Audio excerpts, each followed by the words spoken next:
someone who finds yourself shooting a lot of pre-charged air guns, or have you recently been bitten by the addictive pre-charged air gun bug? If you have, you know how important a reliable source of high pressure air can be. Ultimately, it can be the key to unlocking your true happiness and unlimited trigger time when it comes to shooting pre-charged air guns. Hey everybody, I am Jared Clark with Daystate America, and today we're going to be taking a look at the Daystate 110 volt Super Leggero high pressure compressor. We live in a world today where there are thousands of compressor options, and you can go on a website and choose between hundreds of options with just the click of the mouse. Unfortunately for us, nothing that's that easy is really quality, and we truly believe that when you buy quality, you only have to buy once. With that in mind, Daystate has partnered with Italian manufacturer Coltri to bring you, the end user in the United States, what we believe is the most elegant and best option for 110 volt high pressure air. And there's a few reasons we believe that. First, it is 100% European made. Like we said, this is manufactured by Coltri. The design and relationship with Daystate is very close, both in how they work together as well as their physical factories are very near one another. Because of this, Daystate has worked hand in glove with Coltri to both design and produce a final product that is really unlike anything else on the market and is Daystate's exclusive product for 110 volt compressors from Coltri. So only Daystate will bear the name of the 110 volt that you can get from the Italian manufacturer Coltri. Secondly, this does utilize, like we've mentioned a couple times, a 110 volt motor here, and it is as simple to plug and play as you can get for the American market. That is a 15 amp draw, so it can go in pretty much any outdoor or indoor plug that you may have without any problems. Plug it in, fill the oil up, and you're ready to go. Also, with this new unit, they have a 4-stage compressing unit. This has internally been upgraded. There's more volume here, you put more oil in it, it can handle heavier loads. It's really efficient with the workload now. So you compare this efficient motor, this efficient pump, it gives you the fill times that you would expect out of an industrial compressor with the ease of the 110 volt plug and play that you'd come to love with the American market. Last but not least, this unit does have a fully based United States warranty and parts department. You can call directly to our service center in Arizona if you need any kind of warranty support. You can order parts for any unit, whether it's under warranty or not, and you have a resource here in the United States for the longevity and the use of your compressor. So all of those packaged together, we believe makes the Daystate Super Leggero the best possible 110 volt and most elegant that you could purchase on the market. So what we're gonna do now is get you some close-up looks of the features this has to offer. We're gonna start it up and show you the process of getting it running for the first time, and then we're gonna top off a tank and give you an idea for how long the fill times are. So with that being said, I hope you stick around till the end of the video. We'll show you everything that this compressor can do.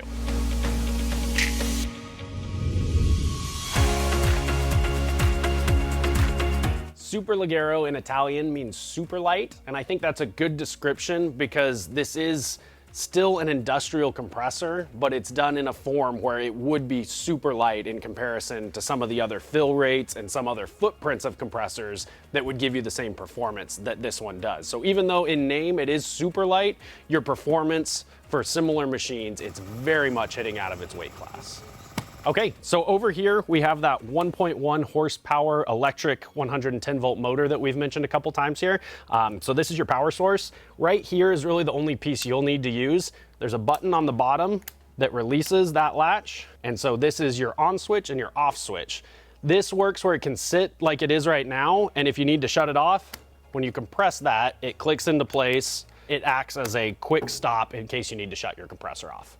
Right here next to it, we have the metal cage that is protecting our fan. This is what keeps the pump cool while it's running. So that's gonna suck air over that and make sure that nothing gets too hot. But the cage is there to protect our hands and any loose things from getting eaten up by a fan that's moving pretty quickly. I'm gonna flip the compressor around for you.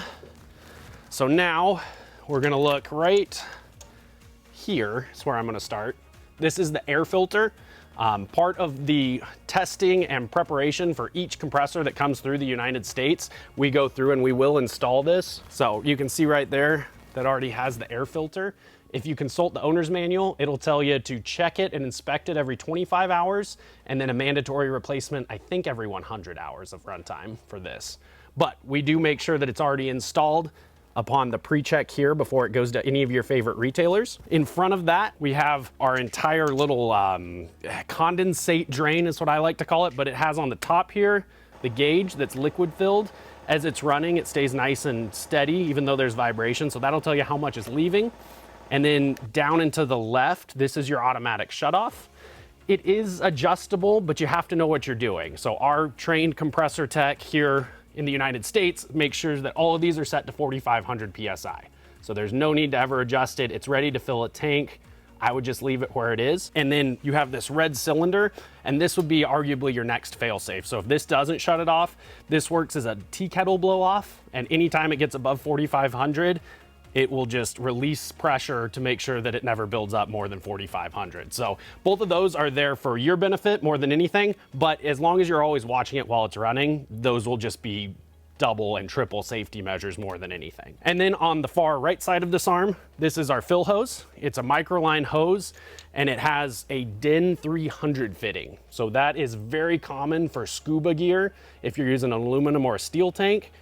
In the United States, a lot of tanks have quick connects now, so you can get a DIN 300 to a female quick connect. I'll be using one to fill our tank later on, but there's a couple options for depending on what you're filling, how you want to get it set up, but DIN 300 is the standard that comes on there. At the very bottom, you have this screw right here. This is where you bleed the condensate, and you might be able to see it right here. It says drain every 5 to 10 or every 10 to 15 minutes, but basically the air goes up, the moisture should go down and collect down here. So depending on how moist or not your air is here in Arizona, I'd say every 15 minutes, just open it and close it.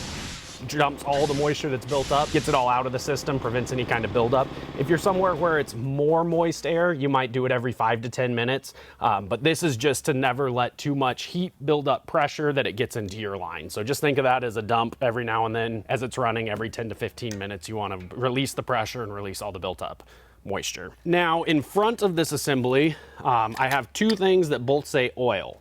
One just says oil in the middle and it's kind of rubber. The other one is a red metal knurled knob and it says oil as well. So the one on the right, it's got a little O-ring on there to seal it, but this is your dipstick.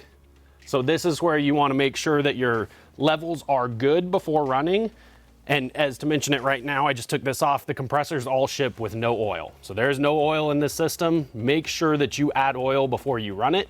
It's critical. There's a couple things on here that remind you of that. I think the plug, yeah, warning, add oil before use. So there are a couple reminders, but this is your dipstick that you check it with. And then the other red oil, this one's threaded, so you want to pull it up, but this is where you add the oil. 0.6 of a liter is what they recommend for the system. So what you want to do is put about half of your 1 liter that comes with it in there, check on your dipstick, add very small amounts until it's right where you want it in the middle. So very simple process. You have on the right here a viewing window where you can kind of physically see your levels of oil, but I would highly rely on the dipstick more than the viewing window. And then in your intervals for changing your oil here in the US at the service center, we perform the first oil change on the unit. So we build up pressure probably 3 times on a tank when we run them here. We'll let them run for 30 minutes, then we'll let them cool down, then we build them under pressure, cool them down, build them under pressure a 3rd time. And after that, we've put a couple run hours on it. So we drain all the oil and then we ship it to you. So the first oil change is done in theory. Your owner's manual will tell you after the first oil change that you want to change it every 50 hours. I like to err on the side of caution, change it every 15 to 20 hours just to be safe. Keep an eye on it in the viewing window. You can't hurt it by doing it too often. But if that oil does get grungy or if it gets anything in there and it keeps running and running and running, it's gonna slow down the system, it's gonna wear down the parts. So 50 hours is what's recommended. I'd tell you to go a little bit sooner than that just to play on the safe side, but the unit is built well and will handle it as long as you do it within factory spec. In this last piece we have here on this cage is protecting it from the pulley belt. You do want to just visually inspect this one. The owner's manual, I believe, tells you to replace it every 100 hours. But it's one of the more, look at it, you want to listen for it. As long as it's running tight and you don't see any looseness there, you should be good with about 100 hours of service on that belt before needing to change it. On the Super Leggeros, they did extend the drain plug here, which is a nice for when you do have to change the oil. You don't have to remove anything. You have an extended drain plug right here. Put a bucket underneath it and tilt it up. It'll drain it all out there. and then repeat that process we talked about to replace the oil and check it with your dipstick. Along with being one of the more efficient 110 volt compressors that you can get on the market, it is arguably compact and portable, coming in at 79 pounds. So it's still quality built and robust, but it is manageable. You can move it around a garage or put it from one side of the house to the other without too much trouble. The noise that this one makes compared to some of your other electric compressors, it's much more of a combustion engine sound than it is an electronic slide compressor going back and forth. So you'll see that when we run it in a couple minutes here. But you get a really robust, compact, lightweight, very user-friendly, and kind of, in my opinion, just you can see it, it's the ultimate benchtop compressor. It looks good, it's gonna run quietly, and it's gonna run without any worries for you. So if you want something that looks good, it runs good, that plugs right into your wall, Daystate has finally answered all those questions for you with the Super Leggero. So what we're gonna do is show you, you've gotten your compressor out of the box, you need to put the oil in it and get it ready for its first startup. So that's what we're gonna do very quickly here. The first thing you're gonna wanna do is unthread the red knob that says oil on it. So it has an O-ring around the edge to help seal it, but you wanna take that one off completely. That's where we're gonna put the oil. And then the dipstick, I just like to go ahead and crack that so it vents a little bit as that goes in. It calls for 6/10 of a liter. This is 1 liter here, so just kind of eyeball about half of it. So once I've gotten about half there, we'll start looking at the dipstick. Probably not quite half, but you also have your viewer here on the side. So I can see I'm not quite even close to halfway, so let's keep going.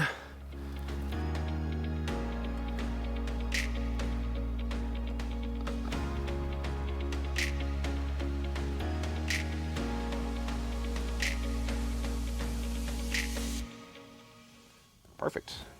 I'm right in between the ridges there, as you can see. So I'm inside a factory spec, and it is about where you'd think. You're getting to the point where you're going, I'm not sure I should add any more, and that's when it started to register in between my lines here. So one more time, you can see the oil kind of reflecting right in between the 2 ridges. So I'm gonna go ahead and seal that off. I'm gonna take my red oil cap and we're gonna put it back on. And right now, all we need to do is find a 110 volt outlet, and the compressor is ready to be used. So each unit that comes through the US will have a strict quality control process. We usually put about 3 to 5 run hours on each unit, and we are doing those run hours under load, without a load, and we're monitoring every step of the way. So we take the first oil change out of the process completely for you, and we perform it here during our quality control check. So when you get your unit, you'll know that not only has it been ran once to fill a tank, it's had 5 hours put on it, it can fill a tank, and it has had an oil change. So we put it through the ringer to make sure that it's as good as possible for you, the end user. What we're gonna do now is get some power to the unit. We have our 100 cubic foot tank hooked up. And what we're gonna do is give you an idea of how long it takes to top it off. I have shot it down to 3,000 PSI, so I wanna fill it back up to 4,500. So I'm gonna run it without pressure for a minute and let everything warm up. That's just good basic compressor etiquette. So we're gonna run it, you're gonna see me leave this gauge so it'll be loud, and then I'm gonna close this, and then as soon as I open this one, that's when we're gonna start the timer to give us an idea of how long our reload is. So we're gonna get it warmed up, we're gonna build up some pressure on the line, and then once we open this one, that's when our timer will start. So, okay, here we go. And it's hard to tell if the video does it justice, but it's really not a loud running compressor at all. And like I mentioned earlier, the sound it makes is much more internal combustion engine than it is a space laser or some of those other crazy sounds you get out of electric compressors these days.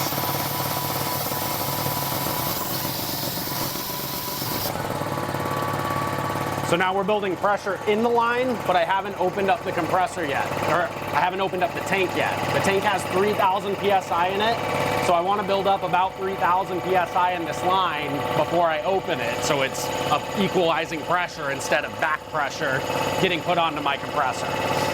So right now we're just building line pressure, and then when this hits 3,000, like I said, I'll open this up, and that's when we'll start the timer for how long our refill's going to be. All right, so it's about 3,000. Let's go ahead and open this up.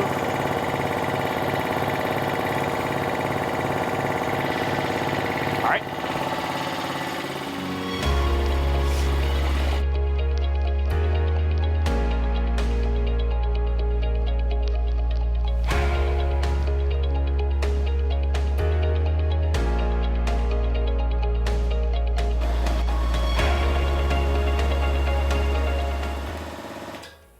Okay, perfect. So everything is really hot now. There's some steam coming off the unit, but that's okay because it was just running really hot. But for an actual time to top off a 9-liter tank for a 110 volt unit, you'd be hard pressed to find something similar that does it as efficiently. So like we said, the Super Leggero is the most elegant option for any 110 high pressure compressor. Right now it's still under pressure, so what I'm gonna do is I'm gonna close the tank. That'll keep all of our air in here, and then I'm gonna come over here and I'm gonna drain what's remaining out of our line on our condenser valve.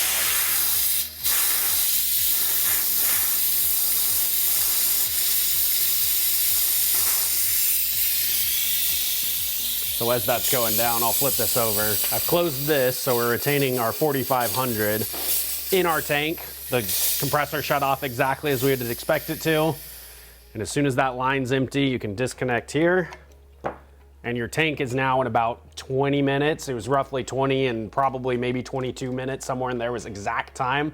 But to get a 9-liter tank from 3,000 all the way up to 4,500, have it stop exactly where you'd expect it to, that's the Super Leggero performing really well. All right, I hope that you have stuck with us this far, and if you have, I do appreciate you. We have looked at the Daystate 110 volt Super Leggero compressor. Hopefully I have shown you what makes it stand apart from other similar 110 volt units, and I've really put an exclamation mark on the build quality, the ease of use, the run times. Everything about this one is really top of the line, and hopefully we did it justice today. If you still have questions about this compressor or you want to get your hands on one, contact any of your favorite Daystate retailers and they will be able to give you more information or hook you up with one of these. I am Jared Clark, everybody. I hope you keep an eye out for our next video, and I appreciate you stopping by for this one.